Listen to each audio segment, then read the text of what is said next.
Bitcoin is an answer. If you want to store property for 100 years, it's the answer. Put your money in it. Wait, that's the solution to the problem.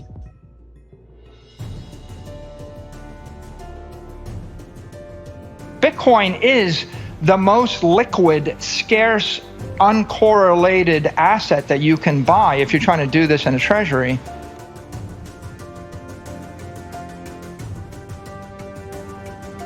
That what you want to do is back your currency or back your country with an asset which is appreciating in value. So Bitcoin's been appreciating 120% a year every year for a decade. The S&P is up 12% a year for a decade. So Bitcoin outperforms the S&P by a factor of 10.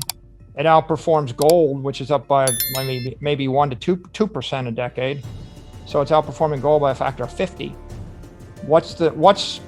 Look, here's the big idea, that Bitcoin's not just an asset, right? It's the perfected apex property of the human race.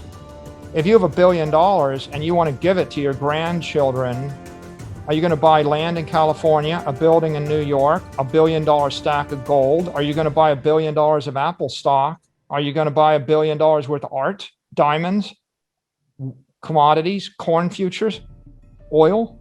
What are you going to buy for $1 billion that'll be here 100 years from now? And first of all, it's the hardest money on earth. It's an institutional grade safe haven asset. It's gold without all the imperfections of gold on a digital monetary network that moves at the speed of light that you can program to do 1 million transactions a second.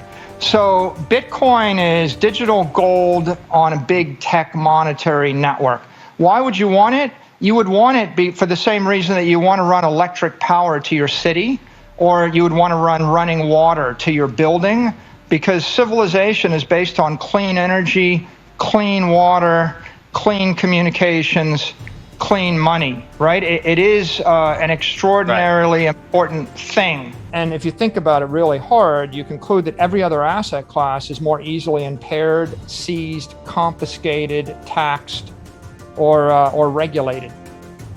And of course, some are impractical. There's no way that 5 billion people in Africa and Asia are going to be walking around with Apple stock on their mobile phones. That's not happening.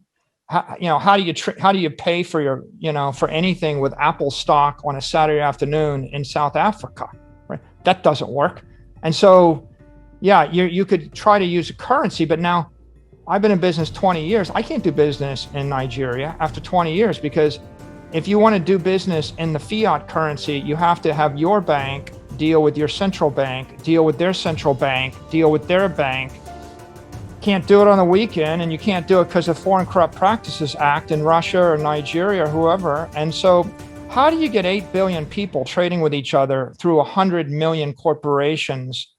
You need a protocol. What is the protocol? Bitcoin. Bitcoin is Michael, an open monetary protocol to link 8 billion people and 100 million companies with one another in the 21st century. What is Bitcoin?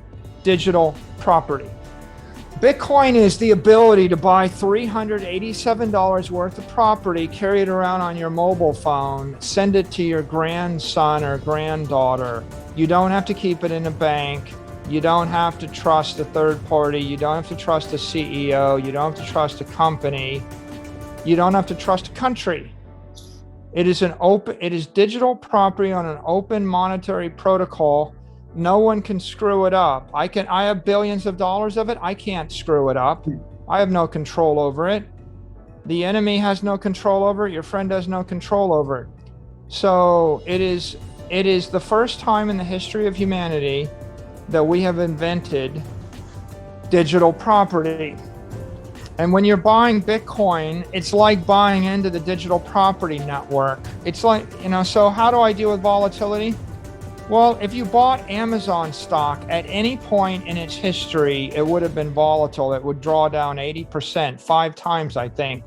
The only mistake you could ever have made would have been to sell Amazon stock.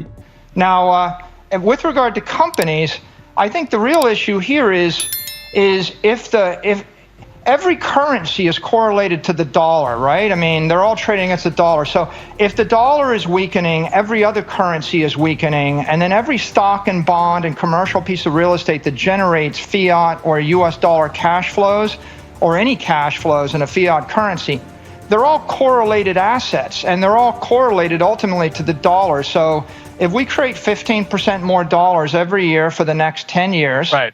then you've got to discount the cash flows of every other instrument by 15% a year. And it doesn't take a rocket scientist to figure out that 80 to 90% of the value in those instruments is going to be collapsing if the dollar collapses. So if you want to preserve shareholder value, you have to buy scarce assets. Now, I could look for baseball cards or Picassos or sports teams, but it's hard to buy $1 billion of liquid, scarce trophy assets. So Bitcoin is the most liquid, scarce, uncorrelated asset that you can buy if you're trying to do this in a treasury.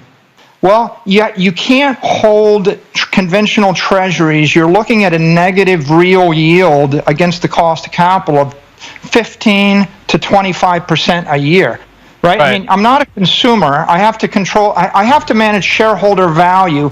And if you want to maintain or grow shareholder value, you're going to have to grow your assets at a rate faster than the cost of capital. So, and buy Bitcoin.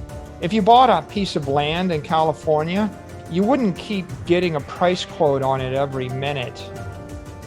If you actually went to everybody in the world and asked them if they would buy your land from you at a price higher than the price that you paid for the land, digital video is better than physical video, and digital property is better than physical property. Once you get that idea in your head, then you understand that Bitcoin is the future, because if you want to build a 21st century cyber economy that 8 billion people can benefit from, 8 billion people are going to have mobile phones. 8 billion people are going to do 1 billion transactions a second with each other, or 1 billion transactions an hour. At the speed of light, they're going to want to program them. They're going to need to move value between New York and Tokyo, and we can't ship 30,000 pounds worth of gold between New York and Tokyo to run the 21st century economy.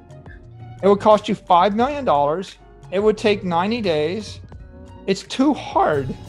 And so once you get in your head that I want to move $1 billion worth of money between New York and Tokyo in 1 second, therefore I need digital property on an encrypted network that's programmable.